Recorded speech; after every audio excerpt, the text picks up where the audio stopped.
Tout ce monde-là et nos gens qui sont sur le terrain là-bas. On va aller du côté de Québec maintenant parce qu'il y a eu une histoire assez spectaculaire, un revirement spectaculaire au palais de justice là-bas. C'est Simon Marshall qui était aussi surnommé l'agresseur sexuel de Sainte-Foy.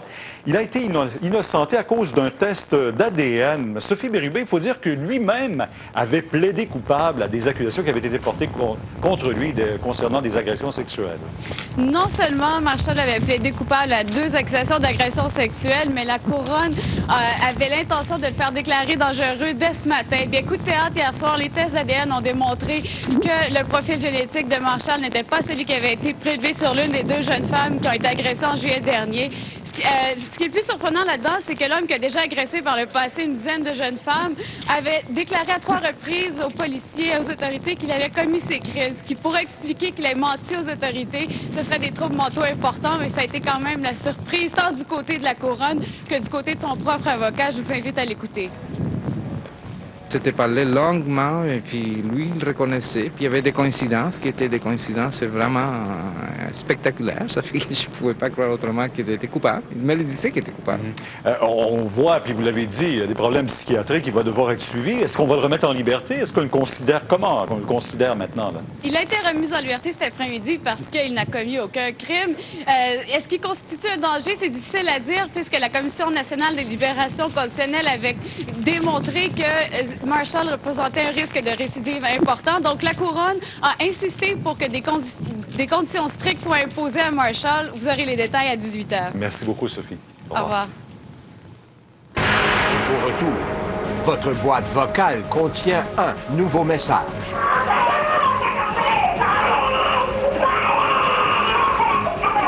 Et si c'était l'appel à l'aide d'un enfant maltraité?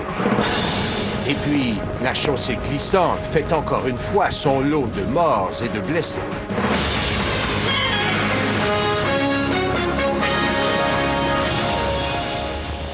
Les tout petits bébés, depuis qu'on les met sur le dos pour éviter la mort subite du nouveau-né, comme vous le savez, on a des bébés qui ont la tête un petit peu plus plate d'un côté, puis une petite difficulté à la tourner du côté opposé de leur confort.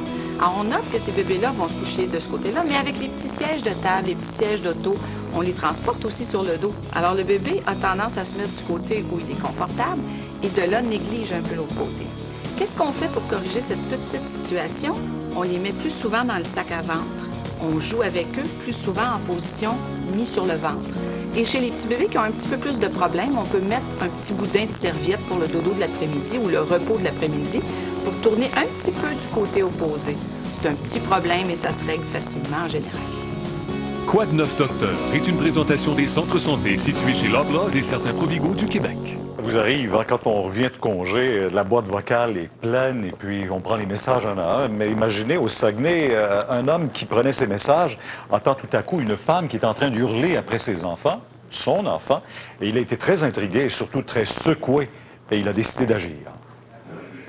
Le 2 janvier à 10h39, un citoyen reçoit ce message sur son répondeur.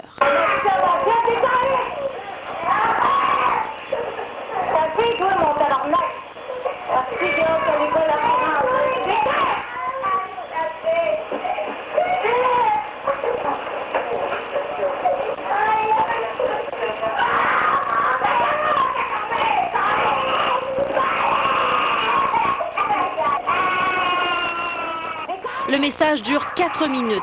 4 minutes de hurlements, de cris, de pleurs d'enfants.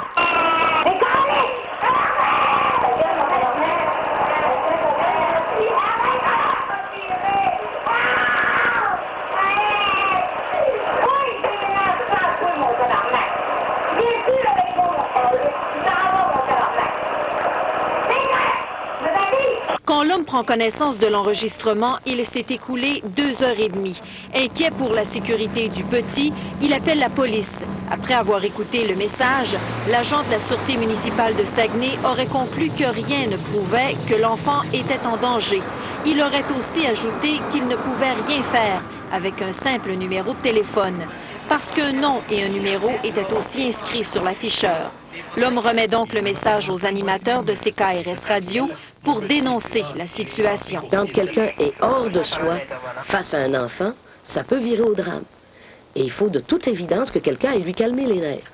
Or, cette journée-là, le citoyen n'a pas trouvé, parmi les autorités qu'il a contactées, quelqu'un qui disait « oui, je m'en occupe ».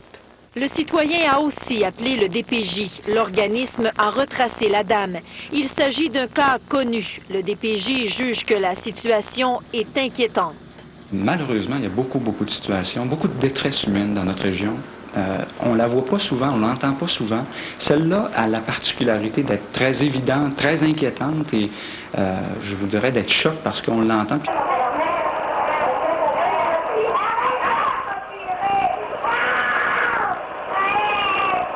L'extrait a été diffusé à de nombreuses reprises à la radio. Depuis, les policiers semblent s'y intéresser davantage. Un agent a même communiqué à nouveau avec l'homme qui a reçu cet appel pour lui demander l'extrait, afin de vérifier s'il y a matière à porter des accusations criminelles. Mais les policiers refusent de donner toute entrevue ou information aux médias au sujet de cette histoire. Sonia Lavoie, TVA, Saguenay. Attendez, vous n'avez rien vu. C'est vrai que le grand succès, c'est Vive le vent. Vive le vent, vive le froid. Écoutez, c'est incroyable. Et je dois vous avouer que cette vague de froid, c'est un peu pire que la vague de froid que l'on a connue la semaine dernière. Alors, pour vous donner une petite idée, la nuit prochaine, avec des températures vraiment très froides, ce sera venteux un peu partout. Le coefficient de refroidissement sur le sud-ouest et le centre du Québec va varier entre moins 49 et moins 41. Ce sera pire dans la région du Saguenay-Lac-Saint-Jean. On parle de moins 52. Demain, on pourrait battre des records de froid. Je vous donne tout ça en détail dans quelques instants. J'ai Hydro-Québec qui vient de nous envoyer un petit communiqué. Évidemment, attention à la surconsommation. Il faut y aller doucement. On va aller maintenant, bien c'est sûr, avec ces conditions de météo qu'on entend. Il faisait beau aujourd'hui, mais il faut quand même se méfier. Il y avait de la poudrerie un peu partout. Kathleen Frenette, dans la région de Québec, la vitesse et la chaussée glissante qui ont causé des accidents, dont un mortel à tout le moins. Ben, en fait, c'est pas encore mortel pour l'instant. C'est pas confirmé. On parle de 2 blessés grièvement. Là. C'est un carambolage qui est survenu ce matin à la hauteur de Saint-Marc-de-Carrière qui a impliqué une vingtaine de véhicules, plusieurs fardiers également.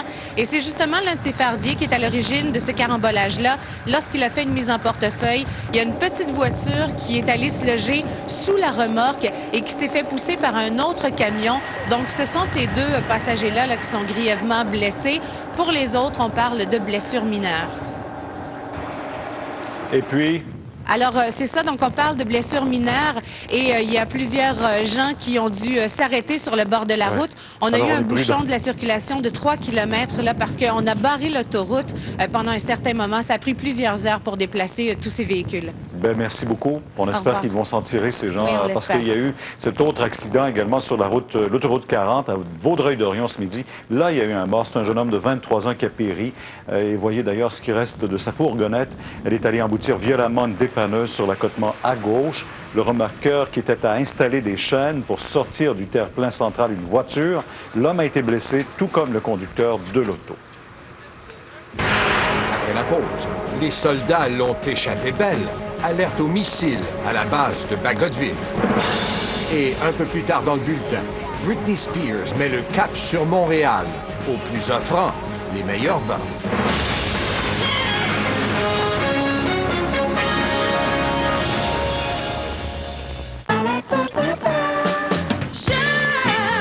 On a eu toute une frousse hier soir du côté de Bagotville, à la base militaire. Là-bas, c'est à Saguenay. C'est qu'imaginez, on a échappé un missile chargé d'explosifs, alors qu'on s'apprêtait à l'installer sur un avion CF-18. On ne sait pas s'il s'agit d'une défaillance technique ou d'une erreur humaine. En tout cas, on a immédiatement enclenché toutes les mesures d'urgence. La police militaire, les experts, qui ont érigé un périmètre de 600 pieds autour du missile. Et une route qui passe juste en face de la base a été fermée pendant un bon moment. Finalement, beaucoup plus de peur que de mal. Le missile était inoffensif. Un missile, pour qu'il soit armé, il doit avoir une certaine séquence d'événements qui doit être fait pour armer le missile. Et à ce moment-là, cette séquence-là va aller jusqu'au pilote dans son cockpit qui va prendre la décision consciente d'armer son missile.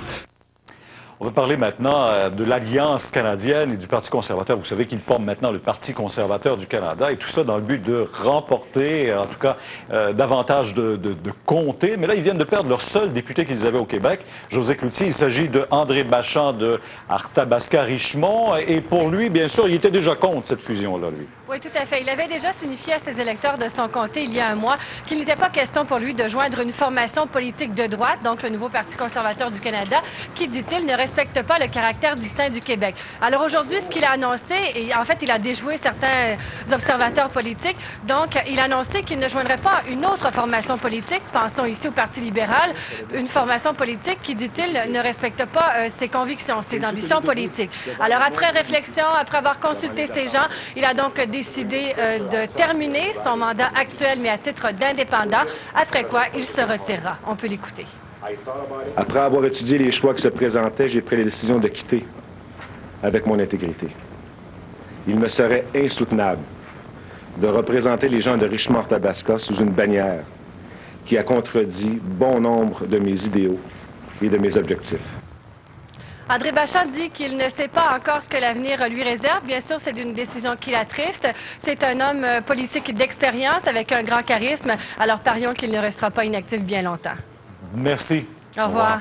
Ben, il y a d'ailleurs aussi l'ancien chef du Parti conservateur, progressiste conservateur, Peter MacKay, qui décide, lui, de ne pas se présenter à la course au leadership du nouveau parti unifié. Il tentera toutefois de se faire réélire comme député de cette nouvelle formation. MacKay admet ne pas avoir les appuis financiers pour mener une grande campagne, une campagne gagnante. Et cet abandon laisse donc le champ libre à Stephen Harper, chef de l'ex-alliance canadienne, qui est pour l'instant le seul candidat. George Bush tend la main à Paul Martin. Les États-Unis inaugurent l'après-Jean Chrétien.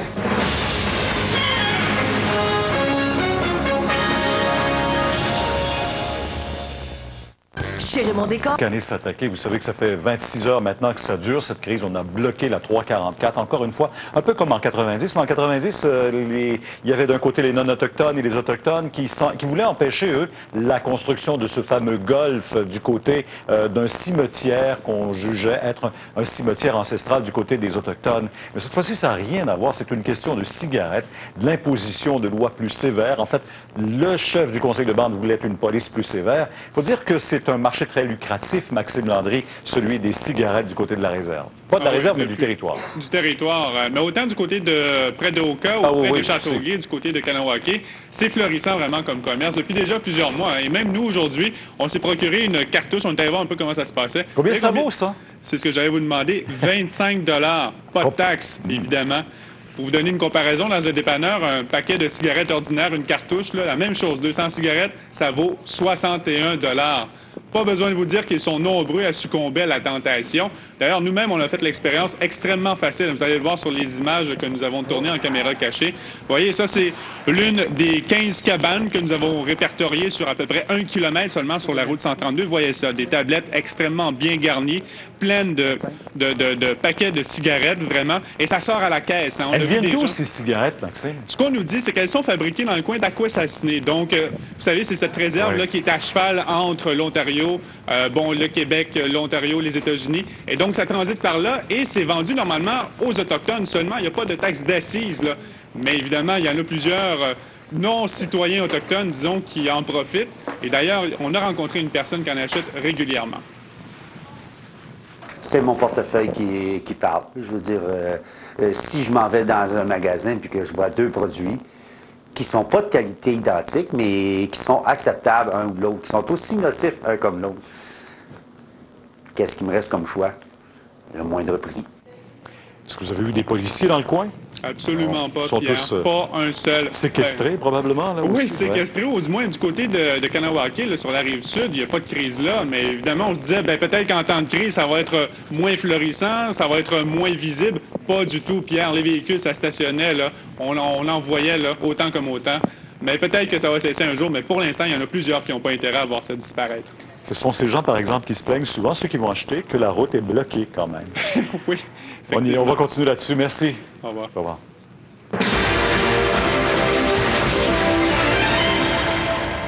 Bel objet de division, Claude. Hein? Oui, c'est très beau. Les couleurs rouge et blanc, n'est-ce pas? Mais vous savez, les régulières, on les trouve plus, hein? Les compagnies régulières, c'est rare. Non, elles ont été... Elles se sont fait pincer, Elles sont là, fait pas à peu pincer, près. puis le gouvernement rend compte tenu des taxes. Alors, je sais qu'il y a beaucoup de gens. Mais moi, je vais vous parler que le problème qui existe présentement n'est pas le même. On l'a fait mention en manchette. Pierre, c'est pas comme en 90, c'est le problème de la contrebande des cigarettes. Et on le sait, c'est pas une réserve, c'est un territoire. Et on sait que dans le passé, que ce soit la GRC, la Sûreté du Québec et même la police de Montréal ont toujours hésité à aller sur ces endroits-là pour faire des perquisitions. Dans le passé, Pierre, lorsque des vannes de cigarettes étaient volées, des vannes de boissons, des vannes d'électronique, souvent, ça se retrouvait à ces endroits-là parce que les policiers, les gens savaient, le monde du crime organisé savait qu'on ne pouvait pas aller perquisitionner à ces endroits-là. Il faut faire attention, il y a des gens très honnêtes qui vivent à ces endroits-là, mais il y a quand même une autre partie qui sont liés avec des gens du crime organisé. Et c'est là le problème. Maintenant, parlons de la route 344. J'ai pas compris, Pierre, comment se fait-il qu'encore une fois, le ministre Chagnon, je pense qu'il va nous dire un peu plus tard, mais ce matin, il y a des gens qui empruntent cette route-là. On sait que ça passe sur le territoire à un moment donné, mais c'est sur une route qui concerne la province de Québec, la Sûreté du Québec. Alors, ces gens-là, on doit, c'est des payeurs de taxes, on devrait lever le barrage de ce côté-là, et c'est ce que le maire Patry a demandé ce matin, autant aux gens du secteur qu'aux gens de la Sûreté du Québec. On verra ce que ça va donner. L'autre point important, Pierre, les gens qui sont à l'intérieur, là, ils sont pas en otage. Ils sont séquestrés parce qu'ils peuvent circuler. Nos collègues, les médias d'information sont entrés à l'intérieur. Ils peuvent faire des téléphones. Ces gens-là ont une formation policière. C'est sûr qu'on ne veut pas d'affrontement. Mais je parlais avec des policiers de carrière aujourd'hui, puis on me disait, si moi j'étais à l'intérieur, c'est des gens qui ont connu des situations semblables, au niveau de prise d'otage, au niveau de séquestration, je pense pas qu'il repasserait 24 heures là. Quand même, on dit qu'on veut pas que ça tourne à la violence. Vrai, mais quand vous avez d'accord. vu cet incendie hier, à quoi vous avez pensé, vous? Ben moi, je pense qu'il y a de la violence. C'est un crime majeur. Il va falloir que des gens répondent de ces gestes-là. Et c'est inquiétant parce que si on laisse pourrir une situation, on ne sait pas où on peut s'en aller. Souvenons-nous, même si c'est pas comparable, souvenons-nous de 86 à Oka. Ben, merci beaucoup. On a vu votre numéro de téléphone en bas d'écran, alors on peut vous rejoindre toujours pour des commentaires là-dessus. Merci, Merci, Pierre. Claude. Au revoir. Ben, justement, on va parler au chef du conseil de bande, le grand chef James Gabriel, qui a quitté les lieux hier, un peu avant cet incendie qui est survenu dans votre maison. Monsieur Gabriel, bonsoir. Bonsoir. Comment vous sentez-vous en sécurité ce soir, vous? À ce soir, je suis à Montréal. J'ai réglé la sécurité de ma famille. J'ai placé mes enfants dans une location assez sécure. Fait que dans les prochains jours, je vais être en mesure de retourner à mes fonctions. J'ai encore la question de mes assurances à régler sur le feu qu'ils m'ont mis dans la maison hier soir. Fait que j'ai encore de l'ouvrage à faire sur ma personne. Dites-moi, est-ce que vous savez qui a mis le feu dans votre maison hier? J'ai une bonne idée, là. Les manifestants qui étaient là autour de la poste de police, ça fait des années que j'ai des égratignures avec eux autres, des flamèches qui sortent entre moi et eux autres. Ouais. J'ai une bonne idée. Et puis vous pensez que c'est à vous directement? Est-ce que vous avez craint qu'on veuille vous tuer? Oui, je crois que le monde qui a mis le feu ne savait pas que j'avais quitté les lieux déjà. J'avais parti à travers le champ en 4 roues. Il n'y a pas de personne qui m'a vu sortir de la maison, ça c'est sûr. Pour moi, ils ont essayé un attentat. Ça, c'est très clair à moi. Et puis là, maintenant, est-ce que... Puis on dit même, bon, James Gabriel a quitté les lieux, il n'est plus chef du conseil de bande, selon les dissidents. Est-ce que vous considérez encore comme le chef du conseil de bande de Kanesatake? Très clairement, je suis encore le chef du conseil de bande, le grand chef. John Harding et compagnie ont essayé deux fois de sortir de l'opposition. Une fois en 2001, quand on a eu les élections générales, ils pensaient de me battre avec leur confrère Barry Bondsbill, qui a couru contre moi. En 2001, ils ont essayé avec une vote qui était tout croche, que j'ai gagné devant les cours. Et encore, quand je suis dans une crise personnelle, après que le monde, qu'eux autres, ils donnent leur appui, flamme ma maison, il a quitté le territoire. Je dis à John Harding, mettez-vous à mon place, John, puis on verra comment tu agirais. Dis pas que j'ai quitté la communauté ou j'ai abandonné ma poste. Est-ce que dans la population, la population de Kanesatake, est-ce que vous avez une majorité de gens qui vous appuient et qui vous appuient toujours encore? J'ai reçu énormément d'appui des membres de la communauté à partir où on a pris l'action de changer le chef de police. Et ça continue encore et M. Terry Isaac m'a informé qu'il reçoit beaucoup d'appels des membres de la communauté aussi. Bon, comment ça fonctionne maintenant? Bien sûr, vous avez tous vos problèmes à vous à régler d'une part, la maison, vous l'avez dit tantôt, les assurances, sécuriser votre famille, mais en même temps, comme vous êtes chef du conseil de bande, vous avez une population également qui attend de vous que vous posiez des actes. Est-ce que vous êtes en communication avec les représentants des gouvernements? Oui, je suis en contact avec le ministre de la Sécurité publique. et au niveau du bureau du solliciteur général. Qu'est-ce que vous pouvez faire comme action? Qu'est-ce que vous entendez faire comme action? Qu'est-ce que je m'entendais faire comme action, c'est de continuer le dialogue avec les policiers, avec les niveaux de gouvernement et aussi les dissidents. M. Isaac, il y a eu le dialogue avec eux autres. On a eu d'autres intervenants, d'autres chefs des communautés Mohawk, de Kanawaki qui ont ouvert le dialogue avec tout le monde. On va essayer de continuer à faire ça. Et quand vous parlez de dialogue, de quoi vous parlez? Est-ce que c'est sur le contrôle des cigarettes, du tabac, de territoire? De quoi vous parlez vraiment? Vraiment, ça tourne autour du contrôle, le territoire. Les dissidents ne veulent pas que nos policiers patrouillent. Et évidemment, les policiers ne céderont pas le poste de police aux dissidents. Pourquoi ils veulent pas On a des positions qui ont été prises qui sont très dures de chaque côté. Ça ne sera pas facile à régler. Mais pourquoi ils veulent pas que la police patrouille si elle est engagée pour ça?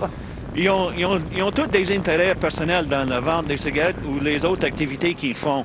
C'est évident qu'ils ne voudraient pas que la police fasse leur job.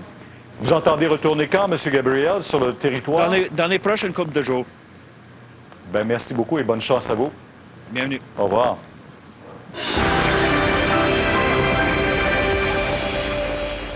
Ça va persister, ce froid? Oui, Pierre. Oui. J'ose vous dire que ce n'est qu'un début. Et aussi loin qu'Environnement Canada puisse voir, les températures vont rester froides et les vents seront présents. Évidemment, avec des températures froides, on peut toujours s'habiller, ça va, mais avec les vents, c'est difficile. Alors, c'est ce que l'on prévoit pour... Écoutez, allons-y avec 48 heures. Là, c'est certain pour les 48 prochaines heures qu'on parlera d'un coefficient de refroidissement très intense un peu partout au Québec.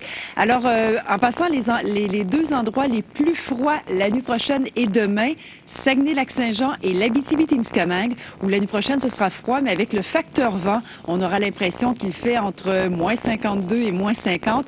Demain, sensiblement, le même scénario va se répéter, des températures encore très, très froides.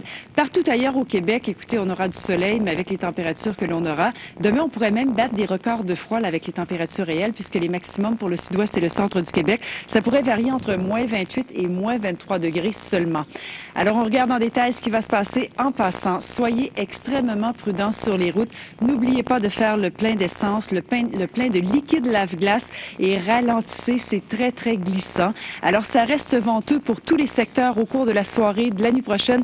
Regardez les minimums la nuit prochaine qui varieront entre moins 33 et moins 28 degrés, mais avec le facteur vent entre moins 49 et moins 41 degrés. Demain, très belle journée ensoleillée, mais encore une fois, venteux, très froid. Des températures, demain, on pourrait battre des records de froid en passant. Là. Le coefficient de refroidissement, demain, tout au long de la journée, va se situer entre moins 47 et moins 41 degrés. Maintenant, pour les autres secteurs, il y aura de la neige, donc de la poudrerie au cours de la soirée. Ça devrait cesser. Le ciel va se dégager pour les régions de Québec et de la Beauce. Là aussi, très froid, très venteux. Belle journée demain. Et écoutez, pour la péninsule gaspésienne et les îles de la Madeleine, des vents de 100 à 110 km à l'heure demain, donc il y aura des effets de blizzard. Maintenant, pour les régions au nord et à l'est, là aussi très froid. L'Abitibi-Témiscamingue, Saguenay-Lac-Saint-Jean, je vous rappelle, la nuit prochaine, coefficient de refroidissement de moins 51, moins 50 degrés. Même scénario qui va se poursuivre demain, mais partout ailleurs, ce sera très froid et très venteux. Quand je vois des données comme ça, j'ai l'impression que c'est l'heure. C'est pas la météo. Non, c'est bien la météo. Et ce sont des températures réelles, alors s'habiller très, très chaudement. Bon. Vous voulez pas nous réchauffer un petit peu? Oui, ben allons-y donc avec juste pour vous rappeler de bons souvenirs, Pierre. Les destinations soleil, écoutez, même si c'est un petit peu frais pour la Floride avec 23 degrés, partout ce sera beau et les températures, évidemment, si on va à Cuba, il y aura en République dominicaine et surtout pour le Mexique, c'est encore plus chaud, des maximums de 28 et 32 degrés. Merci, Colette. Au revoir. Ici Charles Faribault. Sauriez-vous faire la différence entre un vrai billet de banque et un faux billet de banque? Je vous en reparle plus tard dans le bulletin. Et une entrevue avec un des policiers assiégés qui se retrouve bien malgré eux au cœur du conflit de Kanesatake.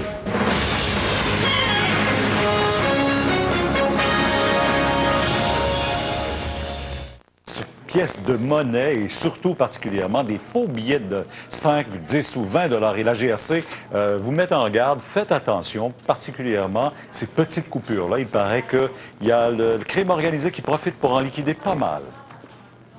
Ce sont les billets de 10 $ dont il faut surtout se méfier. Ils représentent à eux seuls la moitié des faux billets en circulation. Les gens sont moins méfiants dû au fait que c'est un billet qui a une moindre valeur.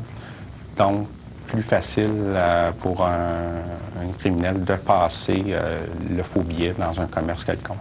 Les nouvelles technologies d'impression permettent de reproduire des billets de banque sans que le commun des mortels puisse s'en rendre compte. Ainsi, voyez-vous une différence entre ces deux billets de 10 $? Il y a des feuilles d'érable iridescentes sur les billets authentiques qu'on ne retrouve pas sur ce faux billet.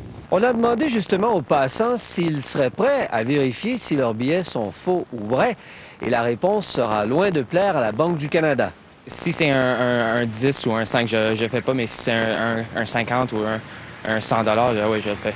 C'est pas facile avec les petits billets.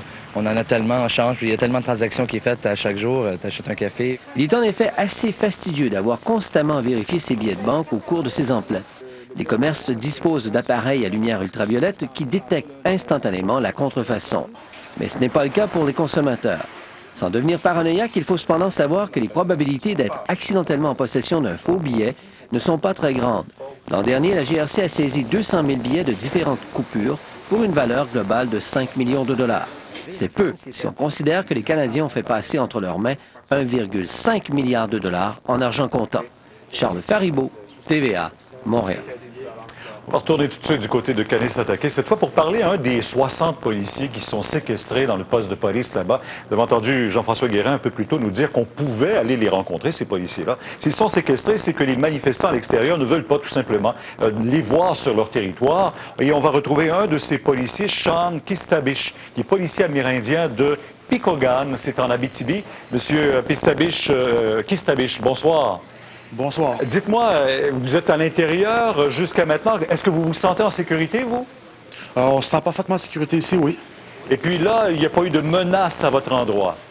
Pas aujourd'hui. Hier, je te dirais que c'est arrivé à l'occasion. Il y a eu un petit affrontement entre les manifestants et nous, mais aujourd'hui, ça va bien. On ne vous laisse pas circuler, cependant. On vous garde à l'intérieur. C'est ceux qui nous gardent à l'intérieur. Ils disent qu'on pourrait partir, mais on ne prend aucun risque. On reste ici pour l'instant.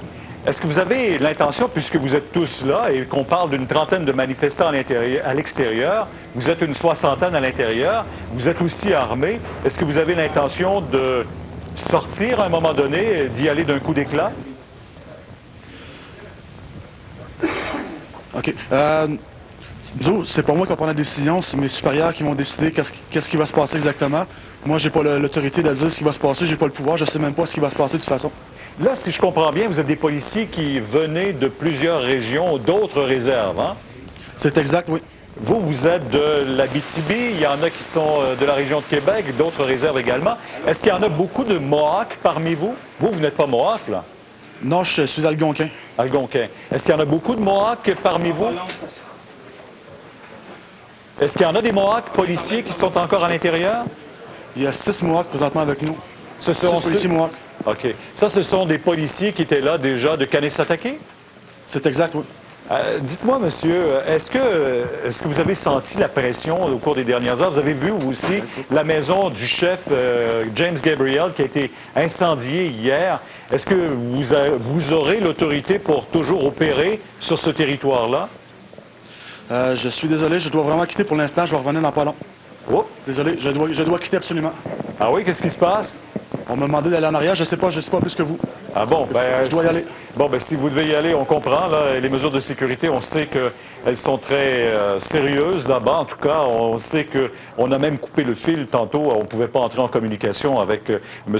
Kistabish. Bon, donc, on vous le rappelle, les soixantaine de policiers, lui, dit qu'ils sont en sécurité. Ils sont à l'intérieur du poste de police du côté du territoire de Kanesatake. C'est un peu l'origine du conflit. Vous le savez, M. Gabriel, qui a maintenant quitté le territoire, lui a décidé de limoger le chef de police et d'engager un nouveau chef de police, lequel a demandé à des policiers qui viennent d'autres réserves de venir en renfort. Ils sont une soixantaine qui doivent établir une règle là-bas et c'est pas accepté par des manifestants ou par des dissidents du conseil de bande là-bas aussi. Alors, on aura l'occasion d'y revenir à notre bulletin d'information aussi. Pour l'instant, on va aller à la pause commerciale et tout de suite après, on revient avec Pascal Ouellini. Dans un moment, Ameublement Tanguay de Québec et les proches de Frank Zappa chantent enfin la même chanson.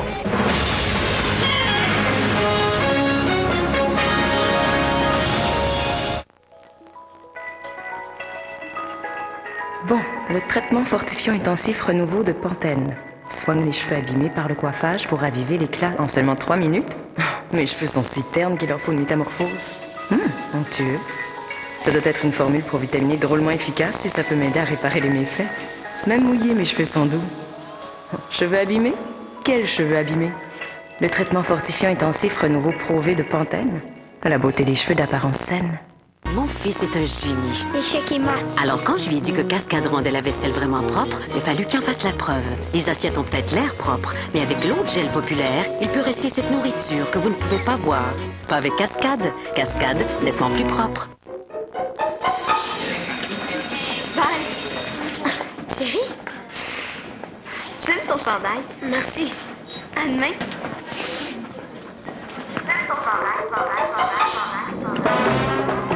Pas facile de résister à la douce et fraîche sensation d'Ultra Downy. Ultra Downy rince en profondeur les tissus pour une fraîcheur qui dure.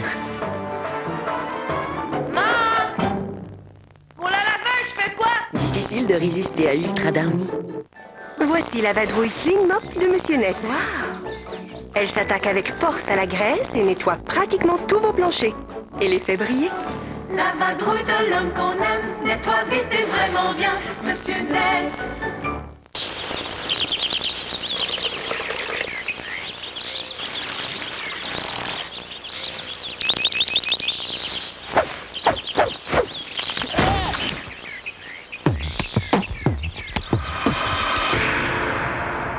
Stéréoplus, les surdoués de l'électronique qui ont le sens du cocooning. Exemple, Feng Shui, cette chaîne détente au foyer de Bose offerte à seulement 1 497 $, un rabais de 502 $. Dépistage du VIH chez les futurs prêtres au Grand Séminaire de Montréal. Que pense le docteur Mayou, le curé Raymond Gravel et André Montmorency de cette politique qui existe déjà à Edmonton et Vancouver? Arcan, la suite des événements ce mercredi 19h30. Ce samedi dès 18h30, Anthony Hopkins et Alec Baldwin sont au bord du désastre. À 21h, les jeux sont faits et rien ne va plus pour Ben Affleck et Charlize Theron. Bienvenue unique. Ce samedi, on aime le danger à TVA.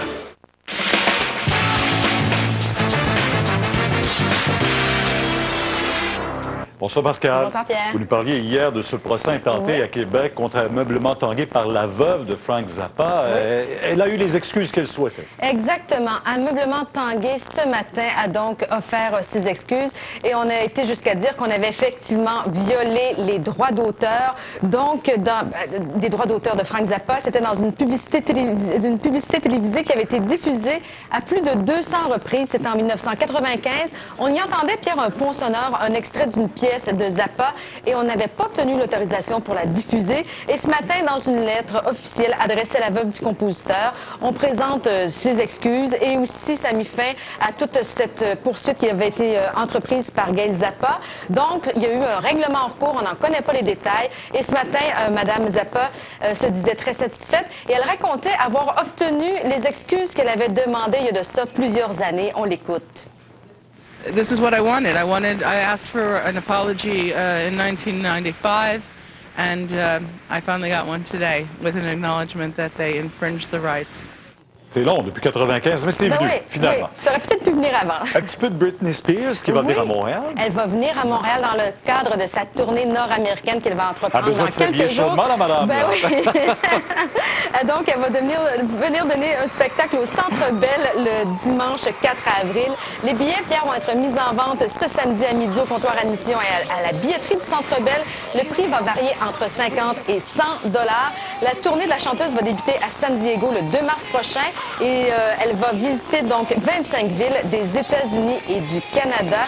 Et sur le site officiel de la chanteuse, on peut acheter aussi à l'encan des sièges, les 5 premières rangées de sièges. Et donc, c'est disponible également pour son spectacle à Montréal. Et je tiens à dire que aussi le 26 mars prochain, au Centre Bell toujours, ben là, c'est Marie-Chantal Toupin qui va faire une grande première au Centre Bell. Son spectacle, donc, va être offert, mais à des prix un petit peu plus abordables que ceux de Britney Spears, c'est-à-dire entre 30 et 60 $. Vous nous parlerez demain de Rock Voisine et son nouveau disque. Exact. Le TVA 18h suit à l'instant.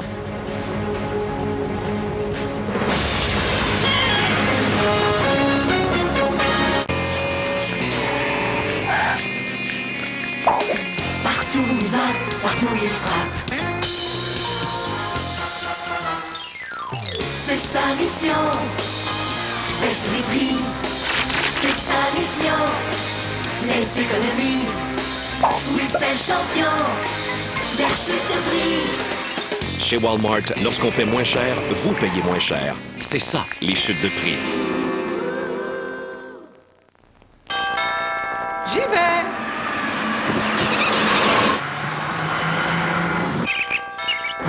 Mais oui, j'arrive. Vous savez, on s'habitue à être multimillionnaire.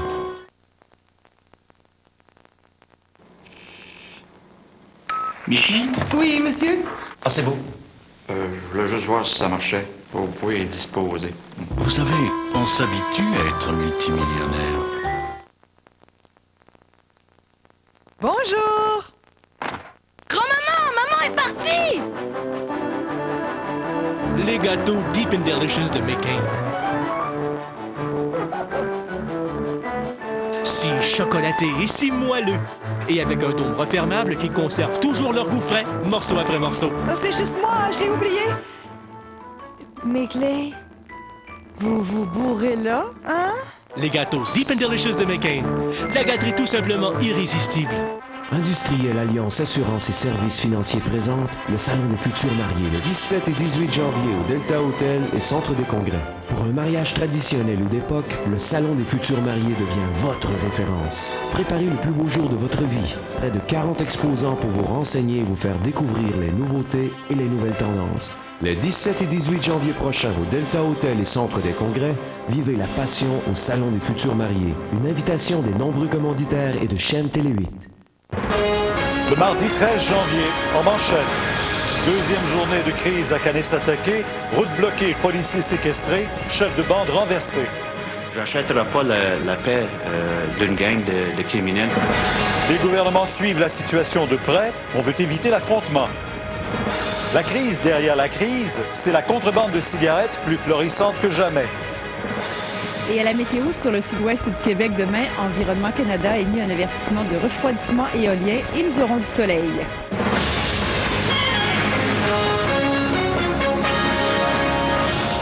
Bonne fin de journée à cette heure-ci. Ça fait quoi, 26 heures que ça dure du côté de Kanesatake? On ne peut pas parler de règlement en vue, en tout cas dans cette nouvelle crise. On va faire le point tout de suite avec Jean-François Guérin, qui est là-bas sur le territoire, bien sûr, et également avec Robert Plouffe du côté de Québec, parce que du côté politique, on suit ça de très près. On va aller à vous dans un moment, Robert. Mais d'abord à vous, Jean-François, 24 heures, 25 heures que ça dure maintenant sur le territoire qui est paralysé parce que la route 344 est toujours bloquée, elle. Elle était bloquée, Pierre, mais au cours des dernières minutes, il y a eu réouverture partielle. Et c'est la bonne nouvelle en ce début de soirée qu'il y a peut-être une lueur d'espoir dans cette crise-là et qu'elle ne sera peut-être pas si longue qu'on l'avait cru, quoique, évidemment, tout succès est bien fragile. Mais il y a eu des signes de bonne volonté démontrés par les manifestants en fin de journée. Des médicaments apportés à un policier malade à l'intérieur, réouverture partielle d'un point de blocage sur la 344. Des choses qui laissent croire à des jours meilleurs. Reste qu'en début de journée, lorsqu'on s'est présenté ici, on voyait que les manifestants étaient, comme on dit, Pierre, équipés pour veiller tard. Un signe que le siège pourrait être long, les manifestants amènent de quoi se réchauffer par ce froid glacial. Une soixantaine de policiers sont confinés au poste de police de Kanesatake depuis maintenant plus de 24 heures. Des résidents ont pris les grands moyens pour empêcher que des agents d'autres territoires ne patrouillent chez eux. Qu'est-ce qui passe ici? C'est pas une action criminelle, c'est pas une action d'une foule fou. Okay? C'est des actions d'une communauté. Si tout le monde déplore l'incendie qui a détruit la maison du grand chef James Gabriel, les manifestants se réjouissent de son départ et les chefs dissidents ne reconnaissent plus son autorité. On avait ce problème-là qui était causé par ses actions. Là, on considère que James Gabriel n'est plus un membre de la conseil de bande. People have been so frustrated all these years with his Rambo tactics. Les gens en ont assez de ces tactiques à la Rambo, dit cette femme, membre de la commission de police. Mais s'ils ont pris la manière forte, les manifestants se disent prêts à utiliser les moyens légaux. Une injonction pourrait être déposée en cour fédérale pour invalider l'entente intervenue entre James Gabriel et le gouvernement fédéral pour l'arrivée de ces nouveaux policiers. So that nobody dies. Une injonction pour que personne ne meure, dit Suzanne Oak, parce qu'à l'extérieur, la partie de bras de fer se poursuit. Les manifestants empêchent que les policiers soient même ravitaillés. Le nouveau chef de police, lui, maintient le cap. We will be making several arrests, but it's not going to happen in the near future. Il y aura des arrestations, mais pas dans un futur immédiat, dit Terry Isaac, qui veut encore laisser une chance à la négociation. Quant à la cinquantaine de policiers de l'extérieur, il savait qu'il ne l'aurait pas facile. J'avais quand même un doute, oui. C'était pas sûr, mais on avait quand même des bonnes suppositions qu'on allait avoir des problèmes. Reste à savoir si ce seront les tribunaux, le dialogue ou la force qui dénoueront l'impasse. Jean-François, vous parliez de ces policiers à l'intérieur. Ils sont toujours séquestrés. Il y en avait un tantôt qui était avec nous en entrevue qui a dû entrer. Qu'est-ce qui s'est passé exactement? Est-ce que vous le savez? Écoutez, Pierre, on ne le sait pas pour l'instant. Il n'y a rien de particulier à l'extérieur. Du moins, est-ce qu'il y a eu une réunion? Il y a beaucoup de réunions à l'intérieur présentement de planification. Est-ce que c'est ça? On l'a probablement rappelé, oui. Et James Gabriel, lui, le grand chef de Kanesatake, a fait une sortie publique cet après-midi. Évidemment, tous les médias le recherchaient ce matin à la suite des tristes événements d'hier, sa résidence qui a passé au feu. Il s'est finalement manifesté dans un hôtel du centre-ville de Montréal en fin d'après-midi pour dire essentiellement, Pierre, qu'il ne se laissera pas abattre, qu'il ne se laissera pas intimider. Il a également lancé un appel au gouvernement. On peut écouter un extrait de sa conférence de presse. J'achèterai pas la paix d'une gang de criminels qui veut faire valoir ou faire leur propre loi, qui respecte aucune autorité à Kanesatake. Je commencerai pas à acheter la paix avec eux autres. Qu'est-ce qu'on va faire? On va continuer le dialogue avec les deux autres niveaux de gouvernement. Bon, ben vous suivez ça sur le terrain, vous? Absolument. Et puis, s'il y a quelque chose qui survient au cours de la prochaine demi-heure, n'hésitez pas. Hein? On n'hésitera pas. On va aller du côté de Québec. Merci, Jean-François, parce que Robert Plouffe, bien sûr, il n'y a pas eu d'intervention du gouvernement, mais je pense qu'on négocie, on ne se croise pas les bras là-bas. Vous avez raison, Pierre. Donc, toute la journée, le ministre de la Sécurité publique, Jacques Chagnon, a été en contact avec son homologue fédéral, Anne McClellan. Et toute la journée, on a marché quand même sur des œufs du côté de Québec. Évidemment, il n'était pas question, il n'a jamais été question d'une intervention policière, mais le ministre, lui, s'est assuré qu'il y ait des liens d'établis. Alors, c'est le travail qu'il a fait au cours de la journée, établir des liens de communication, lancer des ponts entre les différentes parties concernées pour arriver à une solution pacifique. C'était clair du côté du gouvernement du Québec qu'on espère avant tout que la solution vienne de l'interne, de la communauté Mohawk elle-même. Donc, on saura au cours de la soirée, le ministre Jacques Chagnon, Pierre, doit tenir un point de presse pour nous faire part un peu du fruit de son travail de la journée. Et le chef de l'Assemblée des Premières Nations, Robert, qui a lancé un appel au calme. Oui, tout à fait. Ghislain Picard nous rappelle qu'il y a une vingtaine de communautés autochtones, Pierre, qui se sentent impliquées au Québec parce que ce sont leurs policiers qui se retrouvent donc un petit peu pris en otage là-bas à Kanesatake. Et M. Picard a dit que l'Assemblée des Premières Nations était prête même à jouer un rôle de conciliateur si on lui demandait, mais il a surtout condamné les gestes de violence, les gestes criminels, et il condamne justement qu'on puisse encore maintenant, en 2004, prendre des gens en otage, des policiers en otage, qu'on puisse encore barricader des routes et surtout poser des actes criminels encore plus gros, c'est-à-dire l'incendie. On écoute Ghislain Picard, le chef de l'Assemblée des Premières Nations. On condamne les agissements de certaines personnes qui sont allées jusqu'à brûler la maison du grand chef James Gabriel. Et c'est très certainement pas un exemple là, à suivre. Je pense que dans ce cas-ci, c'est loin de nos aspirations, c'est loin de nos principes. Robert, il faut dire que l'affaire a eu des échos même jusqu'au Mexique où le premier ministre Martin participe au sommet des Amériques. Voilà. Paul Martin a rappelé qu'il a demandé justement au solliciteur général à McClellan de mettre ce dossier Kanesatake en priorité de ces dossiers. Il s'est assuré également qu'il y a des contacts établis avec Québec et surtout, il a rappelé lui aussi qu'il souhaitait avant tout un règlement pacifique négocié. Merci, Robert. Je vous en prie, Pierre. Maintenant, les réactions du côté d'Oka, ce blocus à répétition de la route 344, ça commence à agacer sérieusement les non-autochtones de tout le secteur, toute la région. C'est bien que le maire d'Oka souhaite que ce nouveau conflit se règle rapidement et surtout pacifiquement. Quand les résidents voient des arbres qui bloquent la route qui mène à la réserve, ils savent à quoi s'en tenir. Ils savent qu'en haut de la côte, il y a du grabuge et que ce sont en partie eux qui en paient le prix. Ça fait un bout de temps que ça perdure, c'est pas d'hier. Hein? Ça, c'est la crise qui s'amène depuis plusieurs années. C'est pas nouveau. Il faut dire que ce n'est pas facile pour les gens qui doivent se rendre sur la réserve.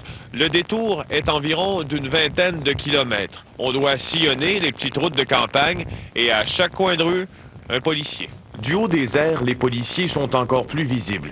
Ils sont en ville, ils sont sur les routes, ils sont partout, entre autres ici, à l'entrée de la réserve où l'on doit montrer patte blanche avant d'accéder à cet autre blocus, celui des Mohawks cette fois, que l'on a peine à contourner. Inquiétant pour les services d'urgence qui doivent se rendre sur la réserve. Moi, j'habite ici, puis qu'est-ce qui se passe au juste, je sais pas. Là, le maire d'Oka demande aux 2 paliers de gouvernement d'intervenir pour libérer la route 344. Ce que je déplore encore une fois, c'est que certains citoyens de ma communauté qui sont pris comme en otage à cause de barrages qu'on a fait. Les citoyens semblent peu enclins à parler aux membres de la presse. Plusieurs nous ont même demandé d'arrêter de leur parler des problèmes à Kanesatake. La situation est loin d'être celle vécue en 1990, mais quand même, on sent une certaine frustration. Ça a l'air d'être de monnaie courante. Maintenant, quand on veut avoir quelque chose, on fait un barrage ou on négocie sur le bord du chemin. Félix Séguin, TVA, Oka. Félix vient de le dire, ça n'a rien à voir avec ce qui s'est passé en 90. Ce qui est à l'origine de ce conflit-ci, c'est la vente de cigarettes qu'on appelle illégale sur le territoire de Kanesatake. Le chef, d'ailleurs, Gabriel, voulait l'éliminer complètement. Il faut dire que depuis plusieurs mois, déjà, la contrebande de tabac se déroule au grand jour. Maxime Landry, d'ailleurs, vous avez pu le constater par vous-même aujourd'hui. Ah oui, c'est un commerce extrêmement lucratif, Pierre. Nous, on ne s'est pas rendu du côté d'Oka. On a préféré aller dans un secteur un peu plus tranquille, quand même, du côté de Kanawake, donc tout près de Châteauguay. Et on peut vous dire que là, de la contrebande, on en a vu. On n'a même pas eu besoin de chercher, c'était là devant nous. On a vu des caisses sortir devant nous. Et ce ne sont pas des Autochtones qui les sortaient, c'était des gens, dans le fond, qui allaient écouler ça. La démonstration est assez éloquente. Alors, nous voilà, route 132, tout près de Châteauguay, sur la réserve de Kanawake. Vous allez voir qu'ici aussi, acheter des cigarettes, c'est sans doute la chose la plus facile à faire. Un ici, un 5e ici. Disons qu'on a l'embarras du choix. Sur 1 kilomètre, il n'y a que des cabanes ou presque de vendeurs de tabac. Voyez, regardez, c'est sans doute le 7e. En fait, on en a compté une quinzaine facilement comme ça, la route 132. Oh. En caméra cachée, nous apercevons des tablettes bien garnies, pleines de paquets de cigarettes. Derrière la caissière, un homme corpulent. De toute évidence, il surveille les transactions. Merci. Alors voilà, pas très compliqué, hein? Dans ce petit sac-là, une marque locale, Natives, 200 cigarettes, 25 $.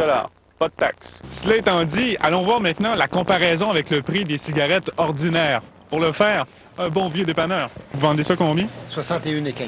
61,15. Taxe compris. C'est pas donné, hein? Non. Extrêmement cher, extrêmement cher. Moi, j'ai arrêté de fumer.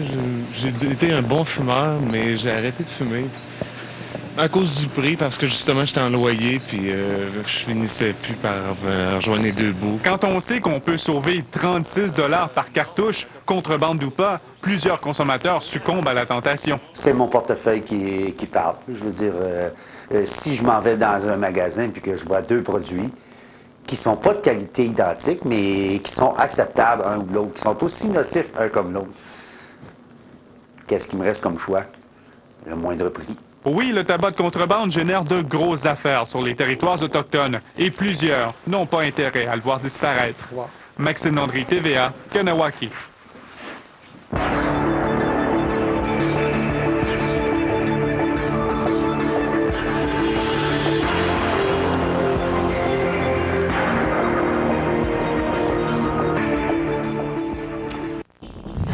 Marie-Christine Bergeron. Le partage de la route entre les automobilistes et les camions de déneigement, c'est pas toujours évident.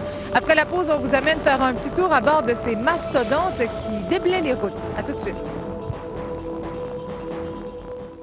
Pour sa saison hivernale, l'hippodrome de Trois-Rivières vous invite à tous les... Aux commandes d'une déneigeuse, une course à obstacles doublée d'une guerre des nerfs. Il y a des fois, là, on se craque, mais on se replace bien vite. Un couteau sous la gorge pour obtenir des narcotiques dans ce Jean Coutu. En pleine vague de froid, le confort à la maison des travailleurs autonomes.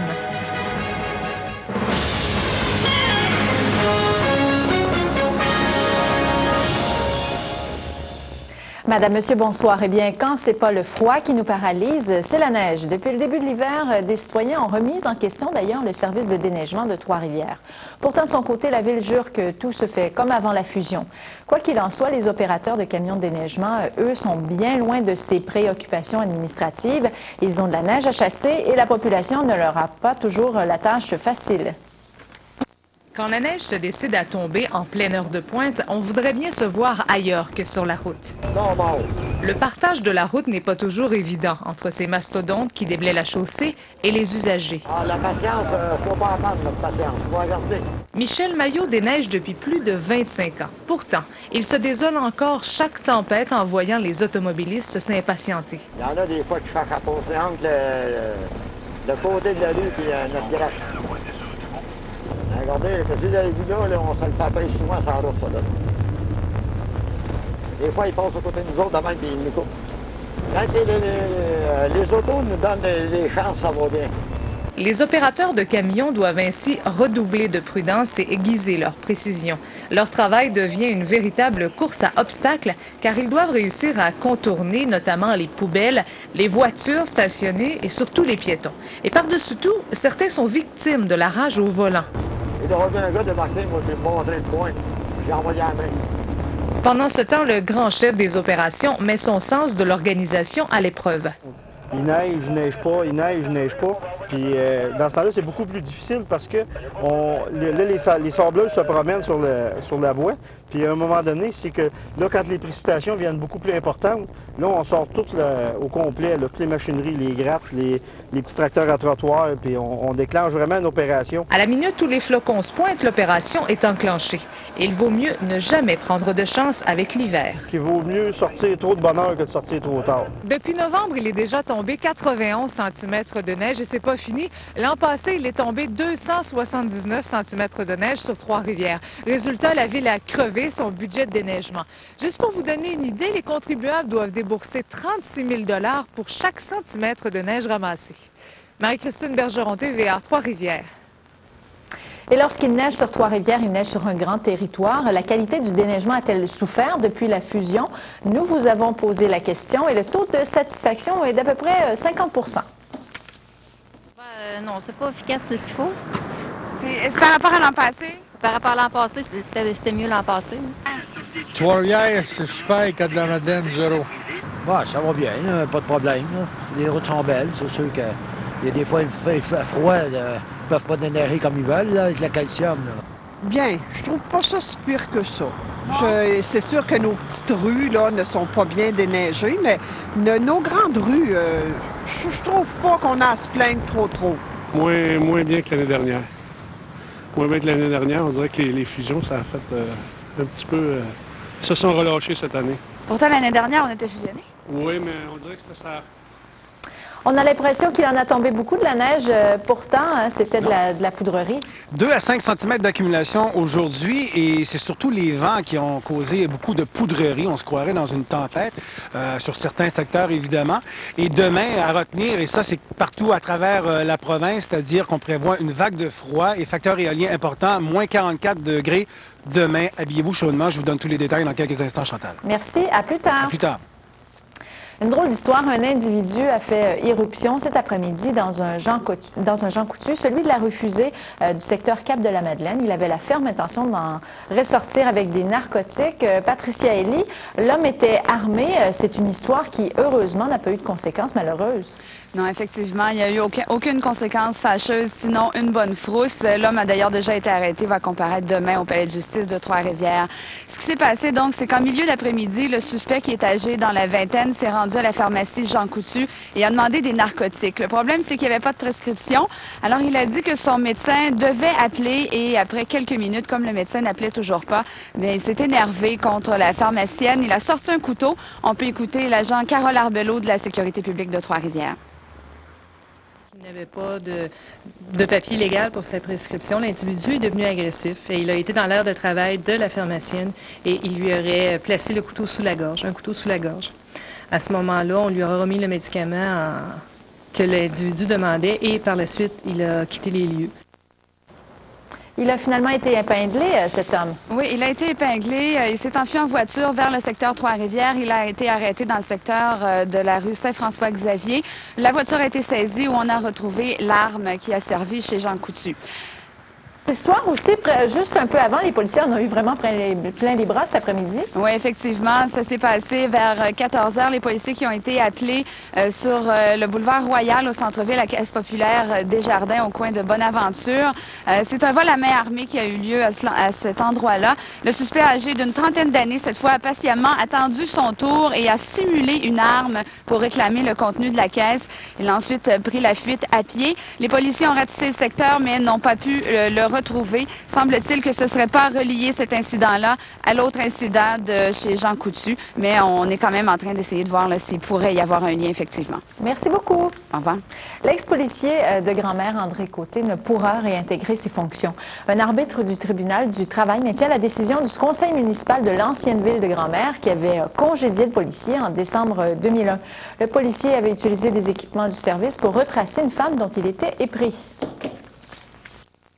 À l'automne 2001, le policier André Côté a utilisé l'appareil de son autopatrouille pour accéder au Centre de renseignement policier du Québec et obtenir des informations sur une femme de Grand-Mère. Les conclusions de l'enquête de la Sûreté du Québec n'avaient pas permis d'intenter de poursuite contre lui, mais avaient amené le conseil municipal de l'endroit à congédier le policier fautif. La Fédération des policiers municipaux avait contesté ce congédiement. Elle jugeait la peine démesurée pour la gravité de la faute. Un arbitre a analysé la cause et entendu les parties pour finalement confirmer que le congédiement est justifié. Le policier Côté, conclut l'arbitre, s'est comporté comme s'il était au-dessus des lois. Le syndicat des policiers municipaux n'a pas l'intention de contester cette décision. De notre côté, avoir étudié et analysé la décision de l'arbitre, nous n'avons pas de motif pour envisager une révision judiciaire. Et le dossier est clos. Depuis le congédiement de l'agent Côté, le service de police de Grand-Mère a d'abord fusionné à celui de Shawinigan pour ensuite être pris en charge par la Sûreté du Québec. Si le congédiement avait été renversé par l'arbitre, l'agent Côté se serait donc retrouvé parmi les 80 policiers du centre de la Mauricie qui sont passés à la SQ. Pierre Saint-Yves, TVA, Trois-Rivières. Eh bien, le torchon brûle aux entreprises Duchesne-Yamachiche. Selon la presse, 2 enfants de la famille Duchesne s'opposent à l'émission d'actions qui donnerait le contrôle du manufacturier à Françoise Duchesne. C'est la présidente directrice générale de Duchesne et Fils. Les plaignants veulent aussi faire destituer 2 administrateurs de l'entreprise, des avocats de la firme Ogilvy-Renault. Duchesne et Fils fabrique des clous distribués dans toutes les quincailleries du Québec.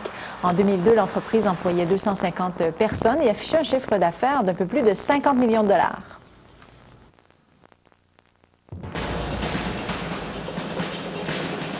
Un deuxième groupe de médecine familiale est implanté à Nicolet. Ce groupe de médecins offre un service 24 heures par jour, 7 jours sur 7 à toute la population. Un tel modèle est né à Saint-Léonard-d'Aston sous le gouvernement péquiste Landry. Le député Michel Morin souligne qu'il s'agit d'une priorité pour sa région afin d'assurer la continuité des services. La situation ne s'est guère améliorée à l'hôpital de Shawinigan, toujours en manque de lits d'hospitalisation. L'unité de débordement de 25 lits ouverte la semaine dernière suffit à peine à la demande.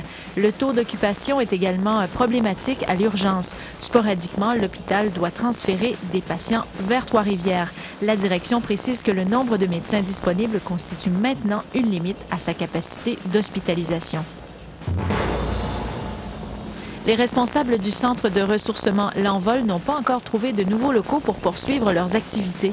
Le centre a été détruit dans un incendie dans la nuit du 1er au 2 janvier. Ils ont besoin d'un endroit où l'on retrouve des chambres, des salles et une cuisine. Les thérapies qui devaient se tenir en janvier ont dû être annulées. Celles de février le seront aussi si un nouvel emplacement n'est pas rapidement trouvé. Du 9 à 5 dans le confort de sa maison, un travailleur autonome à l'abri de la vague de froid.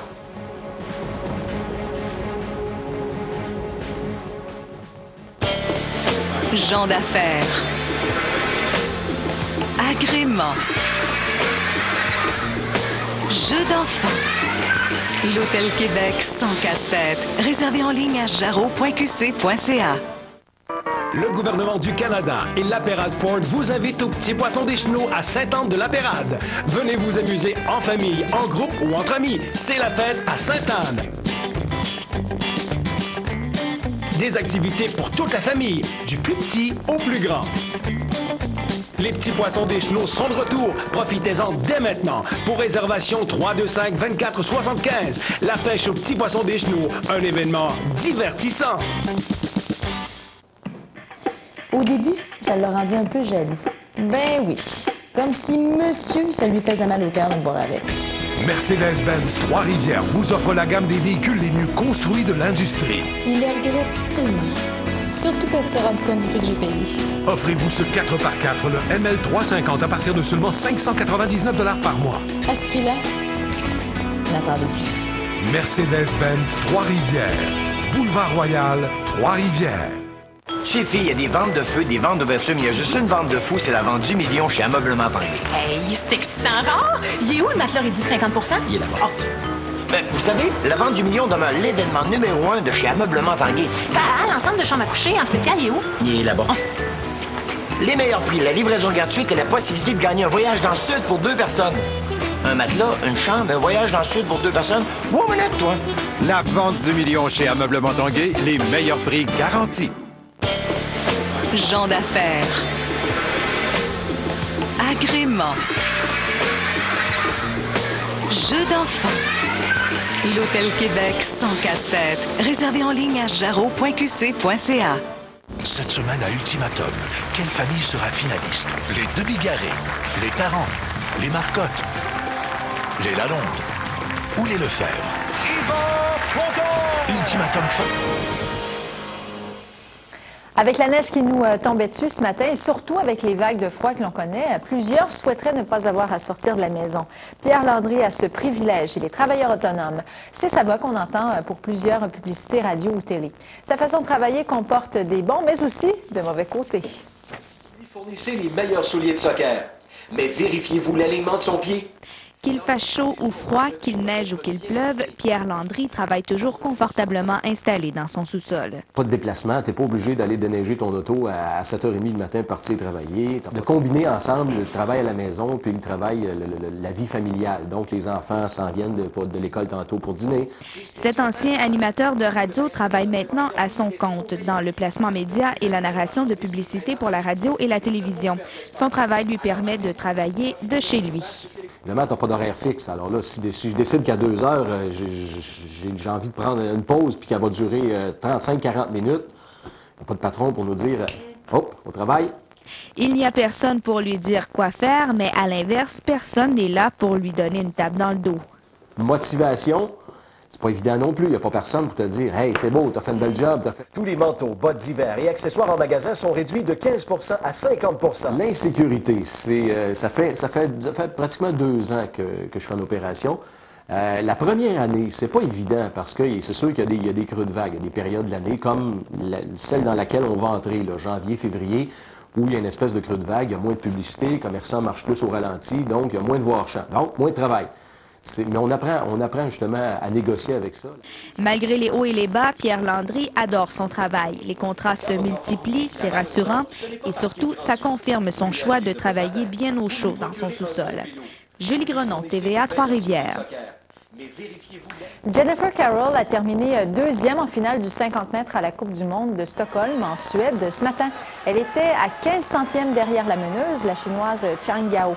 La nageuse vedette du club Mégofias ne participera pas ce soir comme prévu aux 200 mètres en raison d'une mauvaise grippe.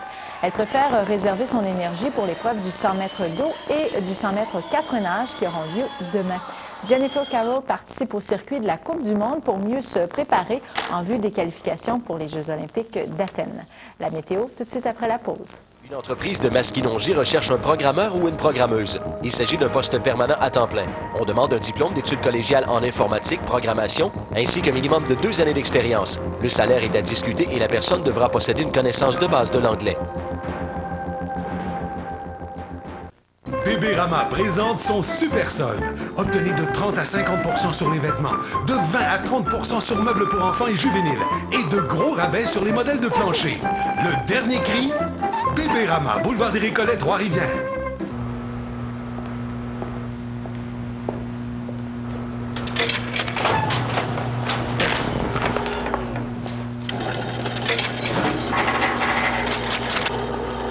Mais là, faut pas se gêner. Vous avez le goût d'essayer autre chose? Subway vous offre son sous-marin au jambon de moins de 6 grammes de gras à seulement 1,49 $. Un délice préparé avec du pain cuit sur place. Subway, mangez frais. Aujourd'hui, je vais leur préparer une belle surprise. Une autre belle journée qui commence. Je me sens bien ici. Ah, les taux d'intérêt sont en baisse. Ouais, j'ai atteint mon objectif. Mon rêve est enfin devenu réalité. Le Centre de formation professionnelle Bel Avenir. Notre priorité, la qualité. Lafrenière Tracteur. Plus de 50 ans d'implication et de savoir-faire. Faites connaissance avec les machines les plus résistantes, les plus puissantes, les plus agressives dans le domaine. Les tout nouveaux tracteurs AGCO. Châssis en fonte solide comme le roc. Moteur Cummins, turbo diesel capable d'en prendre. Il n'a pas peur des durs travaux de votre ferme.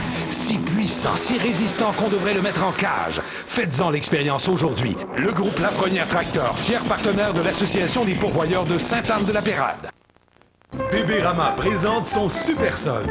Obtenez de 30 à 50 sur les vêtements, de 20 à 30 sur meubles pour enfants et juvéniles, et de gros rabais sur les modèles de plancher. Le dernier cri, Bébérama, boulevard des Récollets, Trois-Rivières.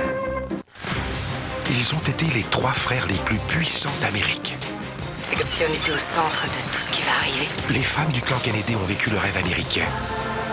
Et les revers de l'Amérique. Les grands hommes ont de grands défauts et seules des femmes comme nous sont capables de le comprendre. En présentation spéciale. Pourquoi est-ce moi qui ai survécu? On est peut-être tous maudits. Bobby! Laissez-moi passer! Les femmes du clan Kennedy. En rafale ce jeudi et ce vendredi 20h à TVA. Écartez-vous! La météo, une présentation de Stéréo Plus, les surdoués de l'image.